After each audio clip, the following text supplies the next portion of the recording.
आता पाहूया टॉप 9 महत्त्वाच्या बातम्या। राजधानी दिल्ली हवा प्रदूषणानं बेहालच आहे।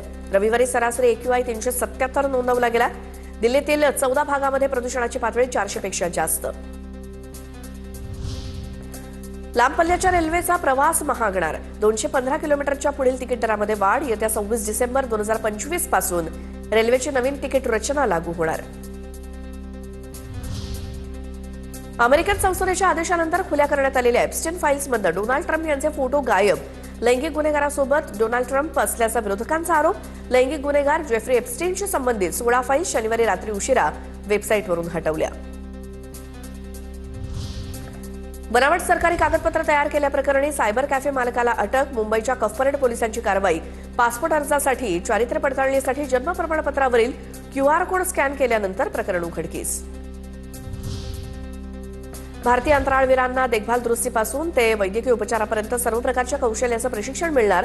भारतात नवीन प्रशिक्षण केंद्र उभारण्याचं काम सुरू।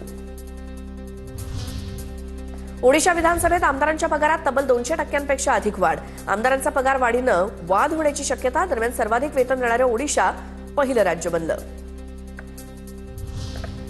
वेगवान इंटरनेट स्पीडसाठी इस्रो ब्लूबर्ड ब्लॉक 2 दूरसंचार उपग्रह प्रक्षेपित करणार। 24 डिसेंबर रोजी इस्रो LMV-3M6 मोहीम राबवणार। इंटरनेट वापरकर्त्यांना हायस्पीड इंटरनेट उपलब्ध होणार। कोरोना योद्ध्यांच्या कुटुंबियांना तांत्रिकरणावरून विमा भरपाई नाकारणाऱ्या राज्य सरकारला दणका। उच्च न्यायालयाकडून भरपाईची 50 लाख रुपयांची रक्कम देण्याचे राज्य सरकारला आदेश। सरकारच्या GR नुसार भरपाईसाठीची अंतिम मुदत जून 2021 मध्ये संपली होती। राज्यातील आपत्कालीन आरोग्य सेवांचा कणा ठरलेल्या 108 रुग्णवाहिका सेवेचा गेल्या 11 वर्षात तब्बल 1 कोटी रुग्णांना फायदा। अपघात, गंभीर आजार, प्रसूती, हृदयविकार, सर्पदंश यासारख्या आपत्कालीन प्रसंगामध्ये मोलाची कामगिरी।